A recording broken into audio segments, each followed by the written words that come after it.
Welcome to iPulseLIVE. My name is Kate Britten. And I'm Adrianna Matamoros.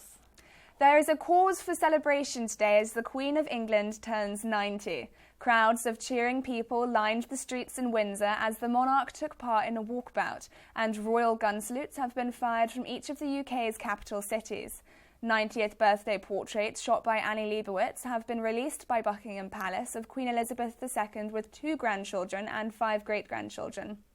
The Queen, who was accompanied by the Duke of Edinburgh during her tour in Windsor, was presented with a birthday cake at the Guildhall by the Great British Bake Off champion Nadia Hussain, who had created an orange drizzle cake with a buttercream and marmalade filling. Really? Marmalade? It sounds tasty, but I heard that's a little different from the traditional fruit cake, correct? Yes. Wow. Well, I guess she fancied orange this year. Maybe. In American political news, the fight for Republican presidential nomination has made its way to a luxury seaside resort in South Florida as candidates Ted Cruz and Donald Trump address party leaders for support ahead of another set of high-stake delegate contests. Republican nominee Ted Cruz vowed to block Trump from collecting the necessary delegates to forego a contested convention. But in a quote to reporters in between meetings at the Diplomat Resort and Spa, Cruz said, quote, "What's clear today is that we are headed to a contested convention," end quote. Meanwhile, Republican nominee Trump is fiercely advocating for support in Indiana, hoping to obtain the delegates needed to succeed the Republican nomination.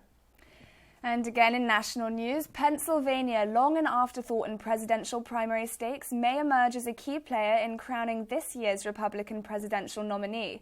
Pennsylvania will send a whopping number of delegates to July's unsettled Republican National Convention who, under a state party rule, can vote for whichever candidate they choose. As a result, Pennsylvania's April 26th statewide primary election is relatively meaningless. What is meaningful, however, is whom primary voters will select to send to Cleveland as the 54 uncommitted delegates.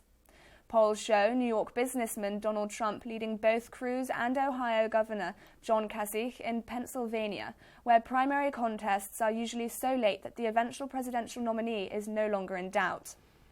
And in more world news, Chinese President Xi Jingping has assumed a more direct role over the country's armed forces, bolstering his status as China's most powerful leader in decades. The move comes at a time when Beijing is becoming increasingly bold in its territorial assertions, despite growing pushback from Washington and others. Jinping will serve as head of its important joint operations. And that's all for iPulse today. Tune in every day at 12:45 for the latest in national and international news. And remember to follow us on all of our social media, including Instagram and Facebook at iPulseLIVE and on Twitter at iPulse.